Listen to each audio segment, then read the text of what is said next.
지난 시간에는 저와 여러분이 교제의 목적이라는 주제로 말씀을 나눴습니다. 사도 요한은 교제의 목적이 그리스도의 충만하신 기쁨을 누리는 것이라고 그렇게 말을 했는데요. 사람들은 즐겁게 사는 것을 기쁨이라고 생각하지만 사실은 즐겁게 사는 것과 기쁘게 사는 것은 아주 다른 차원의 얘기입니다. 왜 그러냐면 즐거움이라고 하는 것은 일시적인 것이지만 기쁨은 생겼다가 마는 그런 일시적인 것이 아니라 계속해서 지속되는 것이기 때문에 그렇습니다. 마귀는 어떻게 하면 즐겁게 살 수 있는지를 우리에게 보여주면서 사람들을 그리스도로부터 분리시키려고 합니다. 그러나 성령님은 하나님과 영적 교제를 통해서 자유와 화평을 누리는 기쁨이 얼마나 소중한지를 우리에게 보여주려고 하십니다. 여러분 믿으십니까? 사도 요한은 이 충만한 기쁨을 소유하면 어떤 고난이 와도 이겨낼 수 있다는 사실을 아주 잘 알고 있었습니다. 어떻게 알고 있었을까요? 몸소 경험해 봤기 때문이죠. 경험해 본 사람의 말을 듣는 것만큼 세상에서 값진 지혜는 없습니다. 사도 요한은 그 지혜를 전해주기 위해서 요한서신서를 기록했고 이 기록을 통해서 고난 속에 있던 초대교회 성도들이 모두 그리스도 안에서 기쁨을 얻기를 원했고 그로 인해서 승리하기를 원했습니다. 그런데 사도 요한은 이 기쁨을 단순한 기쁨이라고 표현하지 않고 있고 충만한 기쁨이라고 표현하고 있습니다. 자, 그 이유가 무엇일까요? 이 기쁨은 단순한 구원의 기쁨이 아니라는 것이죠. 그리스도와의 교제를 통해서 그분의 살아계심을 확신하는 과정에서 누리게 되는 그러한 기쁨이라는 거예요. 그래서 저와 여러분은 충만한 기쁨에 대해서 알아보기 전에 먼저 그리스도인이 어떤 사람인지 이것부터 생각을 해볼 필요가 있다고 생각합니다. 최초로 그리스도인이라는 말이 생겨난 것은 안디옥 사람들이 기독교인들을 비난하기 위해서 불렸다고 사도행전 11장 26절은 기록하고 있어요. 오늘날로 표현하면 아마 이런 말로 표현할 수 있겠죠. 예수쟁이. 그렇죠? 그렇게 비하하는 기독교인에 대한 용어로서 사용했는데 이상하게도 초대교회 성도들은요. 이 말이 비하하는 말로 들리지가 않았어요. 오히려 자부심을 느끼게 하는 말로 들렸습니다. 왜 그러냐면 그리스도인이라는 말은 말 그대로 그리스도께 속한 사람이란 뜻이고 당시 그 정도의 말을 들을 정도라면요. 단순하게 예배에 참석하고 선하게 사는 정도로 그 정도로 들을 수 있었던 말이 아니었거든요. 하나같이 그리스도인이라고 불렸던 사람들, 그 사람들은 주를 위해서 모든 것을 내걸고 헌신했던 사람들이었다는 것이에요. 그래서 당시 믿음의 사람들은 그리스도인이라는 말을 들을 때마다 자부심을 가졌고 스스로 또 그리스도인이라고 불려지길 바랬습니다. 여러분, 그리스도인으로 산다는 것은요, 하나님의 신적인 성품을 물려받은 존재로 사는 것을 의미합니다. 다시 한번 말씀드립니다. 그리스도인으로 산다고 하는 것은 하나님의 신적인 성품을 물려받은 존재로서 산다는 거예요. 그분과의 교제를 통해서 기쁨을 누린다는 것은 다시 말해서 하나님의 귀한 선물이라는 것이죠. 그 기쁨을 소유하면 결핍 가운데서도 만족하게 되고 고통 가운데서도 감사하게 되고 근심과 염려 속에서도 자유와 화평을 누리게 될 뿐만 아니라 어떤 상황에서도 낙심하거나 절망하지 않게 되는 것입니다. 이 능력이 성도로 하여금 세상을 이기게 합니다. 여러분 맞습니까? 그래서 마귀는 어떻게든지 성도로부터 이 기쁨의 능력을 빼앗아가기 위해서 지금 이 시간에도 안간힘을 쓰고 있어요. 그래서 사도 요한은 오늘 본문이 있는 1장과 2장을 통해서 성도의 기쁨을 방해하는 것들이 무엇인지를 우리에게 정확하게 말해주고 있습니다. 그래서 오늘은 기쁨을 방해하는 것들이라는 주제로 여러분과 함께 말씀을 나누기 원하는데요. 소제목은 죄와 불이라는 주제로 여러분들과 함께 말씀 나누기 원합니다. 오늘 말씀 나눌 때 주님과의 교제를 방해하는 죄와 불의가 우리에게 영적으로 어떤 영향력을 행사하게 되는지, 그리고 그 원리를 우리가 분명히 깨닫고 충만한 기쁨을 되찾아서 주님과 더 가깝게 교제하는 그런 교제가 회복되는 귀한 기회의 시간이 되기를 간절히 소망합니다. 그리스도인의 영적인 성장에 가장 큰 영향을 주는 것은 지난주에도 여러분들께 말씀드린 바와 같이 주님과의 1대1의 관계, 즉 1대1의 교제입니다. 주님과의 교제를 나누기 위해서 매일같이 개인적인 예배로 나가느냐 나가지 못하느냐는 신앙생활의 성패를 결정하는 아주 중요한 요인이에요. 아무리 교회에서 헌금 많이 하고 봉사 열심히 해도 개인적으로 주님과의 교제를 나누지 못하면 우리는 언제든지 마귀가 쳐놓은 그 거밀줄에 걸려서 허우적될 수밖에 없는 연약한 존재입니다. 그러나 이 문제는 이 사실을 인정하는 데까지 수많은 시행착오를 겪게 된다는 거예요. 그 시행착오를 겪지 않으려면 여러분 관찰을 잘 해봐야 돼요. 제가 세상에 나름 성공하는 사람들, 또 세상에 유명한 이런 지식자들, 그다음에 철학자들 보게 되면 한 가지 공통점이 있다는 것을 발견했는데, 그게 뭐냐면요, 관찰을 잘한다는 거예요.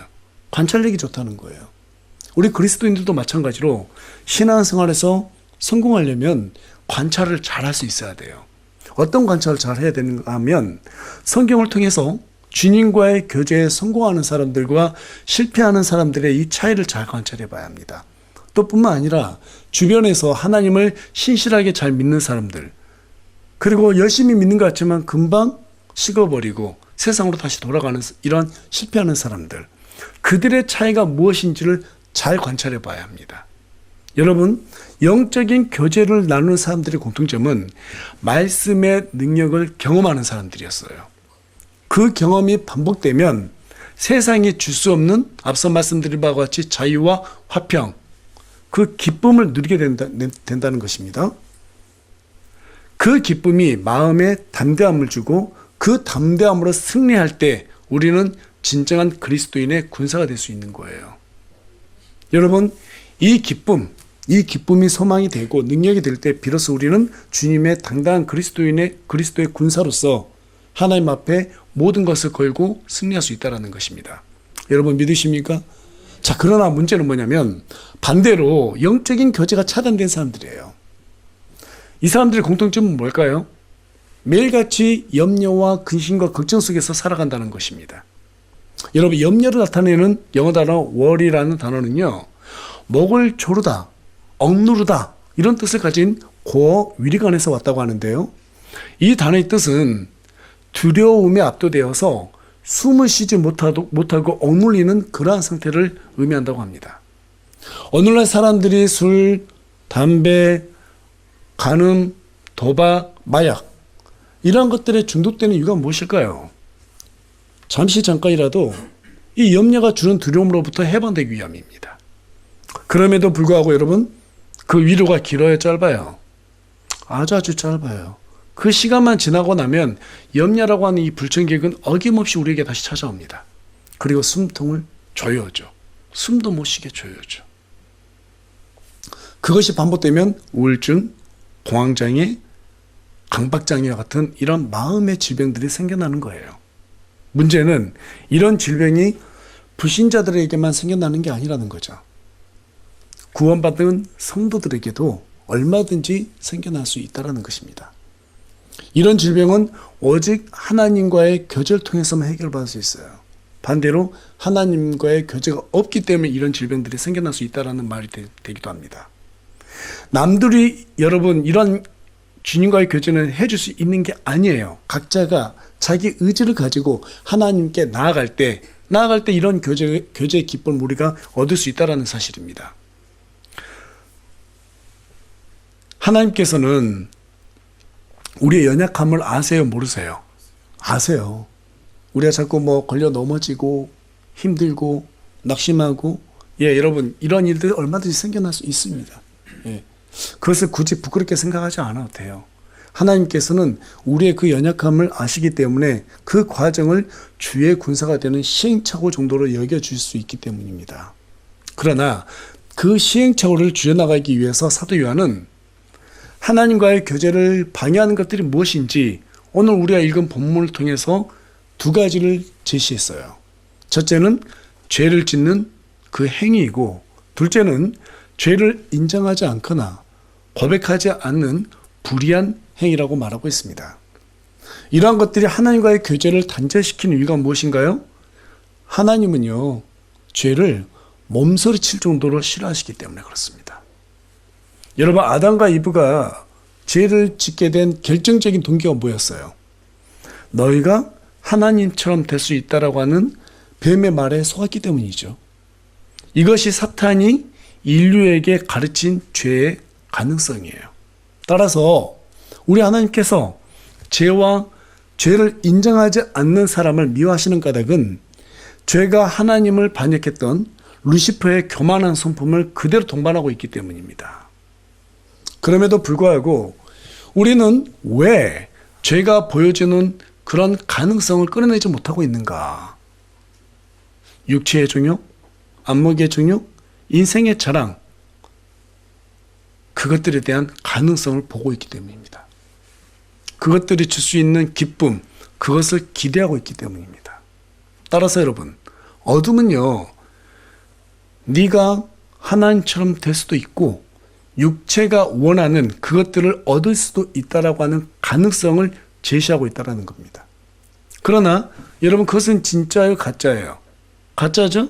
거짓이에요.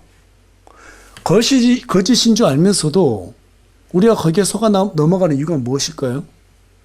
첫째는 쾌락이 주는 기쁨을 버릴 용기가 없기 때문입니다. 쾌락이 주는 그 기쁨을 버릴 용기가 없기 때문이에요. 두 번째는 하나님을 두려워하지 않기 때문입니다. 하나님에 대한 사랑과 은혜는 맛봤지만 그분에 대한 두려움은 맛보지 않았기 때문에 성경에 기록된 그 두려움이 나한테 일어나지 않겠지라고 하는 그런 은근한 기대가 있기 때문에 그래요.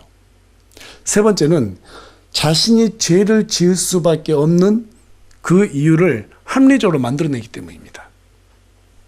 이것이 바로 인간이 불의하다는 증거예요. 그러나 사도 요한은 이 불의한 기쁨을 순식간에 무너뜨리는 한 가지 소식을 본문에다 기록해놨는데 그 소식이 무엇인가? 우리 다 같이 5절 말씀 한 목소리 읽겠습니다. 시작. 그런즉 우리가 그분에게서 듣고 너에게 밝히 드러내는 소식은 이것이니 곧 하나님은 빛이시며 그분 안에는 전혀 어둠이 없다는 것이라. 여러분, 사도 요한이 전달하는 소식이 뭐예요? 하나님이 뭐라고요? 빛이시라고요. 빛. 그런데 그분 안에 어둠이 있다 없다? 어둠이 없다라는 거예요. 어둠이 없다라는 거예요. 여기에서 빛은요, 진리의 말씀을 의미합니다. 이 빛이 어떤 일을 할까요? 요한복음 1장 5절에 가서 보니까 그 빛이 사람들 마음속에 있는 어둠을 비춘다고 증언하고 있어요. 우리의 마음속에 있는 죄를 전부 다 드러낸다는 거예요. 말씀이 우리를 찾아와서 우리가 과거에 지금까지 또 지금 현재 짓고 있는 이 죄들이 무엇인지를 밝히 다 드러낸다는 거예요. 양심을 전부 다 뒤집어서 다 드러낸다는 거예요. 즉 말씀이 죄를 박멸하기 위해서 우리에게 찾아온다 이 말입니다. 따라서 인간은 누가 됐든 간에 하나님과 교제를 나누면 그 사람 안에 있던 죄가 드러나요, 안 드러나요? 드러날 수밖에 없다라는 것입니다. 이때 죄인들은 어떻게 반응합니까? 사도 요한은 이 부분에 대해서 6절부터 10절까지의 말씀을 통해서 만일이라는 가정법을 무려 5번이나 사용해 가면서 빛의 어둠이 반응하는 두 가지 타입을 밝히고 있어요. 자, 먼저 7절하고 9절 말씀 우리 다 같이 한 목소리 읽겠습니다. 시작. 그러나 그분께서 빛 가운데 계신 것 같이 만일 우리가 빛 가운데서 걸으면 우리가 서로 교제하고 또 그분의 아들 예수 그리스도의 피가 모든 죄에서 우리를 깨끗하게 하시느니라. 9절 읽겠습니다. 만일 우리가 우리 죄들을 자백하면 그분께서는 신실하시고 의로사 우리의 죄들을 용서하시며 모든 불의에서 우리를 깨끗하게 하시느니라.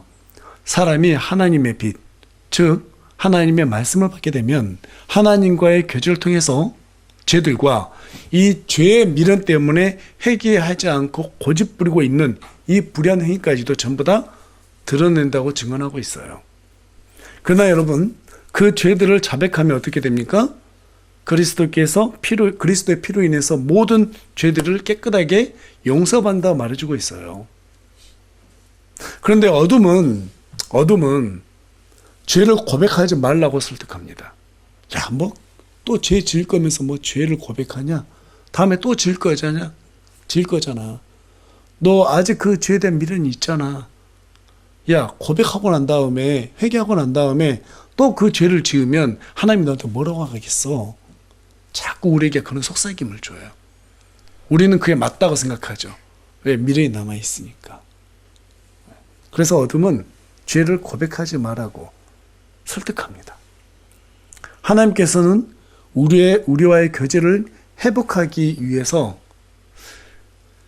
히브리서 4장 12절에 가서 보니까 말씀이라는 빛을 통해서 우리의 혼과 영과 관절과 골수를 찔러 둘러 나누고 마음의 생각과 의도를 분별해서 모든 죄를 드러내신다고 기록하고 있습니다. 여러분, 우리가 하나님을 속일 수 있어요, 없어요? 하나님께서는 우리의 머리털까지 전부 다 세신바 되신다고 말씀하시고 있고 우리의 마음을 전부 다 감찰해서 읽고 있다고 말씀하고 계세요. 어떻게 우리가 하나님을 속일 수 있겠어요? 우리의 생각까지도 다 알고 계신 분이신데. 그럼에도 불구하고 여전히 고집부리면서 자신의 죄들을 감춘 상태로 하나님을 섬기는 사람들이 참 많습니다. 과거에 저도 그랬고 아마 여러분도 그런 적이 있었을 거예요. 그런 사람들에 대해서 사도 요한이 뭐라고 말합니까? 우리 다 같이 6절 말씀도 큰 목소리 읽겠습니다. 시작. 만일 우리가 그분과 교제한다고 말하며 어둠 속에서 걸으면 우리가 거짓말하고 진리를 행하지 아니하느니라. 죄에 대한 미련 때문에 회개하지 않고 여전히 죄 가운데 머물러 있는 사람에 대해서 사도 요한은 진리를 행하지 않는 사람이라고 말하고 있어요. 조금 더 다르게 해석하면 진리를 행하지 않는 이유가 우리가 죄 가운데 있기 쉽기 때문이라고 얘기하고 있는 거죠.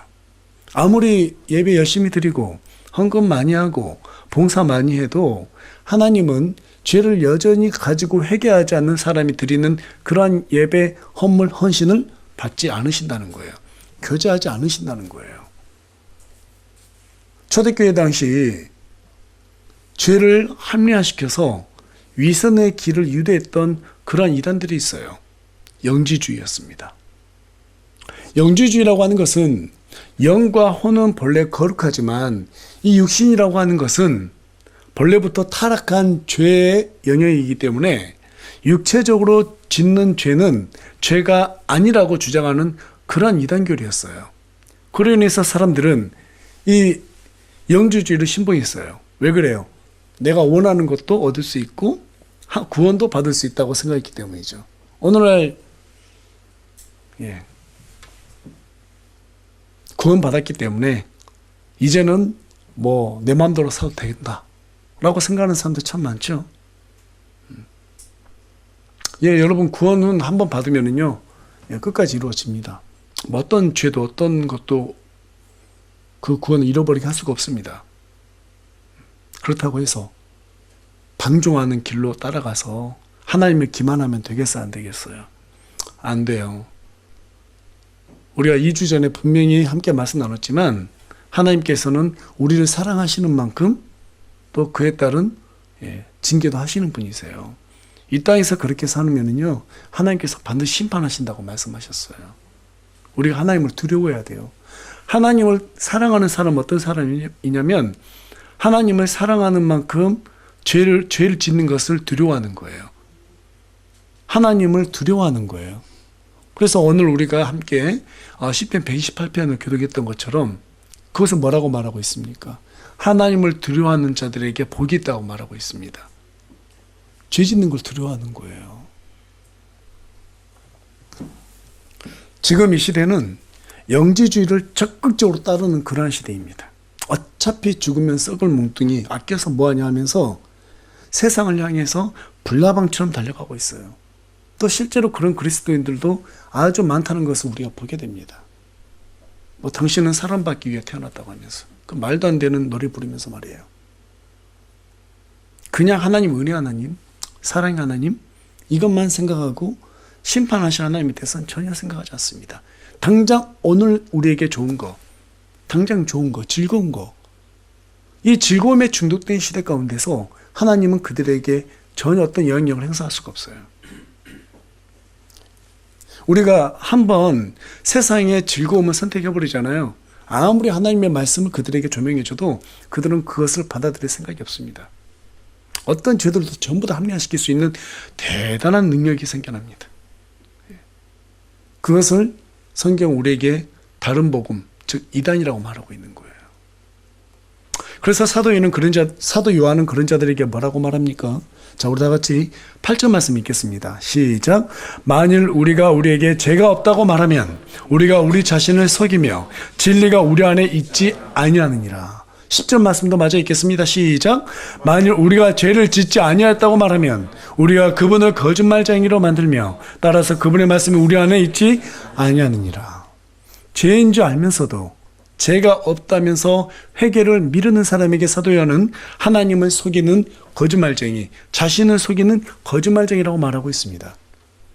그런 자들에 대해서 히브리서 6장 6절은 새롭게 하여 회개하게 하는 것이 불가능한 사람이라고 말하고 있어요. 또 계속해서 디모데전서 4장 2절은 자기 양심을 뜨거운 인도로 지진 자들이라고 말하고 있습니다. 여러분, 자기 양심을 뜨겁게 인도로 지진 자들이라고 하는 것은요, 과거에 노예를 사는 사람이 있으면 그 노예를 사는 사람을 주인이라고 하겠죠? 그럼 그 주인은 노예가 자신의 상품, 그 당시에는 참 비극적이지만 상품으로 취급했으니까 자신의 것이라고 표식을 남기기 위해서 인두를 불에 달군 다음에 어깨나 다리에 표식을 남겼어요. 그리고 시간이 지나면 그 인두로 지진 자국이 어떻게 돼요? 딱딱한 굳은 살이 되고 만져도 감각이 없어져요. 사도 요한은 바로 이와 같은 이치를 양심을 뜨거운 인두로 지진 자들이다. 다시 말해서 죄의 감각이 무뎌져서 죄 가운데 버려진 부정한 사람들이라고 사도 바울도 에베소서 4장 19절을 통해서 기록한 것처럼 이와 같이 표현하고 있는 거예요. 여러분, 어둠은 빛이 없을 때 나타나는 현상이에요. 어두운 곳에 빛이 있으면 어둠은 다 사라지죠. 순식간에 사라지죠. 다시 말해서 주님과의 교제가 없을 때 저와 여러분은 반드시 죄를 짓게 되어 있다 이 말입니다. 불의한 생각 속에 내버려지게 되어 있다라는 거예요. 오늘날 좀 우리나라가 특별하죠. 매일같이 우리 장로기도 보면은 새벽 예배 오라고 그러고 수요 예배 오라고 그러고 금요 예배 오라고 그러고 또 주일 되면 주일 1부, 2부 예배, 그렇죠? 근데 그 예배들의 공통점이 뭐죠? 하나님의 말씀이 선포되는 것이죠. 왜 이와 같이 열심히 교회 오라고 그러나요? 저희 교회가 새벽 예배를 지지하지는 않습니다만 새벽 예배 드린 거 정지하지도 않습니다. 새벽 예배 드린 거 저는 좋다고 생각합니다. 하지만 하나님께서 6일 동안 열심히 일하라고 했는데 새벽에 와서 예배 드리고 막 피곤하고 쪄들어가지고 직장에 가서 졸고 있으면 그건 하나님의 뜻이 아니죠. 그래서 저는 꼭 새벽에만 기도해야 된다 이런 생각보다는 여러분들께서 가장 좋은 하나님과 교제하기 좋은 시간, 그 시간을 선택해서 항상 말씀을 보고 각자 개인적인 예배로 나아가라고 여러분들께 말씀을 드리는 거예요. 왜 교회들이 이렇게 날마다 모여서 예배드리고 하나님의 말씀을 나누고 합니까? 이 말씀이 단 하루라도 우리에게 주어지지 않으면 우리는 세상의 물결에 그냥 떠내려가기 때문에 그러는 거예요. 하루에 삼시세끼 우리가 밥 다 먹잖아요. 맞죠? 전신도 맛있게 먹고 저기도 먹고 아침도 먹고. 근데 왜 영에는 밥을 안 줘요? 영도 밥을 먹어야 사는 거예요. 영도 밥을 먹어야 성장하는 거예요. 정말이에요. 우린 이것을 추상적으로 생각하는데요. 아니요. 우리 예수님께서는요, 이 부분은 실질적으로 생각하세요. 영적으로 자라가라고 하는 것은요, 날마다 밥을 줘야 된다는 거예요. 애가 배가 고파 죽겠다 울고 있는데 참어! 라고 그러면 그거 얼마나 매정합니까? 그래서 베드로전서 2장 2절도 갓난 아이들로서 갓태어난 갓난 아이들로서 순수한 말씀의 젖을 사모하라. 그렇죠? 왜 사모하라고 그래요? 영적으로 성장하기 위함이라고 말하고 있습니다. 성경을 먹어야지, 말씀 먹어야지 사는 거예요. 우리가 왜 죄를 져요? 말씀을 안 먹기 때문에 죄를 짓는 거예요. 왜 양심이 고장나요? 기도하지 않기 때문에 그러는 거예요. 여러분 많은 경험 해봤겠지만 기도 딱 하자마자 무릎 꿇으면 뭐부터 하나님께서 생각나게 만드세요? 죄부터 생각나게 만들어요. 웃고 계신 분들은 다 경험해 보신 거예요. 죄부터 생각나게 만들어요. 딱 기도하려고 무릎 꿇잖아요. 하나님을 경배하는 기도부터 나와야 되는데 가장 먼저 야 다 필요 없고, 자, 쟤부터 빨리 얘기해. 이럴 때가 있다니까요. 있어요. 쟤부터 생각나요. 그럼 우리가 하나님 앞에, 하나님 죄송합니다. 진심으로 죄송합니다. 이렇게 기도 드리면 우리 하나님께서 뭐라고 그래요? 좀 맞자 그래요? 아니죠. 어느 순간 되면 우리가 진심으로 기도하면 하나님께서 우리 마음속에요, 평안함을 주세요. 평안함을 주세요. 그리고 우리에게 구할 것을 알려주세요. 구할 걸 알려주세요. 무엇이든지 하나님께서 원하는 것을 구하면 우리 하나님께서 다 들으세요. 근데 구하기 전에 뭐가 있어야 돼요? 먼저 제 문제부터 해결해야 된다는 거예요. 또 우리가 고집 부리면서 해결하지 않고 있는 그 죄들도 있단 말이에요. 그것들도 하나님께서 해결하기를 바라세요. 그럼 불의가 해결되었을 때 하나님과 우리와의 교제가 완성이 되기 시작하는 거예요. 여러분 믿으십니까? 우리가 그렇게 하나님과의 교제가 형성이 되면 구원의 확신에서 오는 화평을 어때요? 누리게 되는 거예요. 그러나 제 가운데 있으면은요, 의심이 생기기 시작해요. 의심이 생기기 시작합니다. 의심이 계속해서 생겨나잖아요. 나중에 어떤 것까지 의심하게 되냐면 내가 구원 받았나? 여기까지 가게 돼 있어요. 여러분 그 의심은요, 마음을 불안하게 만듭니다. 또다시 염려라는 감옥으로 우리를 밀어넣게 돼 있어요. 그렇게 되면 하나님보다 세상을 더 두려워하게 됩니다. 그리고 세상에 굴복당하게 되어 있어요. 이게 하나님과 멀어지게 하는 영적인 악순환이라는 거예요. 그것을 끊어내려면 주님과의 교제를 회복해야 됩니다. 죄를 멀리해야 됩니다. 죄를 끊어낸다는 것은 죄를 여러분 이긴다는 말이 아니에요. 죄를 지을 수 있는 기회를 줄이고자 하는 의지, 그 의지를 가지는 것입니다. 그러자 먼저 저와 여러분은 기질적으로 내가 약한 죄가 무엇이 있나 이것부터 살펴봐야 돼요. 사람마다 다 다르거든요. 사람마다 다 달라요. 취약한 부분이 있어요. 내가 지금까지 많은 죄들을 지었는데 그 죄들 중에서 내가 가장 취약한 게 무엇이지? 그걸 살펴봐야 돼요. 어떤 사람은 성적인 부분에 취약한 사람이 있고, 어떤 사람은 남의 거 훔치는 거에 취약한 사람이 있고, 어떤 사람들은 남들 속이는 거에 취약한 사람들이 있고, 또 뭐 다 일일이 열거할 수 없겠지만 너무나 취약한 게 많아요. 기질적으로 내가 취약한 것이 무엇이 있는지를 파악하고 그것들이 주는 두 번째는 이익이나 쾌락을 상상하지 않아야 돼요. 그것들로부터 얻어지는 쾌락이나 이익들을 상상하게 되면 우리는 반드시 회개했지만 다시 그 죄 가운데로 넘어가게 되어 있습니다. 만일 죄를 짓게 되면 회개하기 전까지는 마음대로 평안해도 된다 하는 그런 생각도 버려야 됩니다. 내가 죄를 지었어요. 근데 내 마음대로 평안하기를 막 구해요? 그건 잘못됐습니다. 그런 생각조차 하면 안 돼요. 하나님께 먼저 회개해야 된다라고 하는 양심적인 어때요? 그런 반응이 늘 있어야 돼요. 답답함. 그 다음에 그 두려움. 그게 마음속에 있어야 돼요. 여러분 마음대로 평안할 수가 없어요. 그렇게 돼서도 안 되는 거예요. 그렇게 마음대로 내가 조작해낸 평안 가운데 머물기 때문에 죄가 또 죄를 짓고 죄가 또 죄를 짓고 나중에는 죄를 지어도 감각이 없어지는 거예요. 그런 평안은 전부 다 거짓입니다. 오직 하나님과의 교제를 통해서만이 우리가 회개할 수 있고 그 회개를 통해서만이 우리는 평안을 누릴 수 있게 되는 거예요. 여러분, 죄된 삶을 산다는 것은 하나님께 내가 지금 현재 지배받지 않고 있다라고 하는 강력한 증거입니다. 이 때문에 하나님께서는 말씀이라는 빛을 주셨다고 요한일서 2장 1절을 통해서 우리에게 말해주고 있습니다.